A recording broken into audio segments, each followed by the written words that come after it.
ಹಾವೇರಿಯಲ್ಲಿ ಕರ್ನಾಟಕ ವೈಭವ ಕಾರ್ಯಕ್ರಮ ವಿಜೃಂಭಣೆಯಿಂದ ಜರುಗಿತು. ಮುಖ್ಯ ಅತಿಥಿಯಾಗಿ ಮಾಜಿ ಮುಖ್ಯಮಂತ್ರಿ ಹಾಗೂ ಕೇಂದ್ರ ಸಚಿವರಾದ ಎಚ್.ಡಿ. ಕುಮಾರಸ್ವಾಮಿ ಅವರ ನೇತೃತ್ವದಲ್ಲಿ ನಡೆದ ಕಾರ್ಯಕ್ರಮ ಸಂದರ್ಭದಲ್ಲಿ ಮಾತನಾಡಿದ ಎಚ್.ಡಿ. ಕುಮಾರಸ್ವಾಮಿ ಅವರು ಹಾನಗಲ್ ತಾಲೂಕಿನಲ್ಲಿ ಮೈಕ್ರೋ ಫೈನಾನ್ಸ್ ಹಾವಳಿ ಹಾಗೂ ರೈತರಿಗೆ ಸಮಯಕ್ಕೆ ಸರಿಯಾಗಿ ವಿದ್ಯುತ್ ಸಂಪರ್ಕ ಇರದ ಬಗ್ಗೆ ಚರ್ಚೆ ಮಾಡಿ ಜೆಡಿಎಸ್ನ ಅಧ್ಯಕ್ಷರು, ಉಪಾಧ್ಯಕ್ಷರು, ಜಿಲ್ಲಾಧ್ಯಕ್ಷರು ಹಾಗೂ ತಾಲೂಕಾಧ್ಯಕ್ಷರು ಕಾರ್ಯಕರ್ತರನ್ನು ಉದ್ದೇಶಿಸಿ ಮಾತನಾಡಿದರು.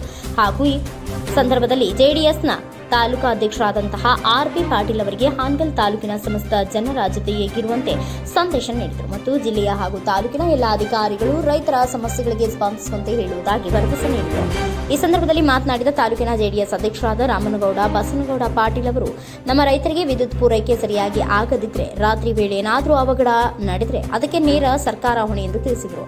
ವಿಶೇಷವಾಗಿ ಕೇಂದ್ರ ಸಚಿವರಾದ ಎಚ್.ಡಿ. ಕುಮಾರಸ್ವಾಮಿ ಅವರು ಹಾನಗಲ್ ತಾಲೂಕಿನ ಉದ್ಯೋಗ ಸೃಷ್ಟಿ ಬಗ್ಗೆ ಎಳೆಯಾಗಿ ಬಿಚ್ಚಿಟ್ಟು ಬೃಹತ್ ಕೈಗಾರಿಕೆಯ ಬಗ್ಗೆ ಮಾತನಾಡಿದರು ಹಾಗೂ ಒಂದು ಬೃಹತ್ ಫ್ಯಾಕ್ಟರಿಯನ್ನ ಹಾನಗಲ್ ತಾಲೂಕಿಗೆ ಕೊಡುವುದಾಗಿ ಭರವಸೆಯನ್ನು ನೀಡಿದರು.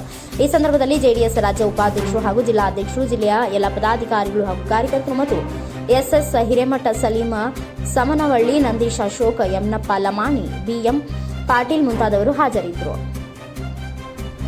S1 TV news Haveri.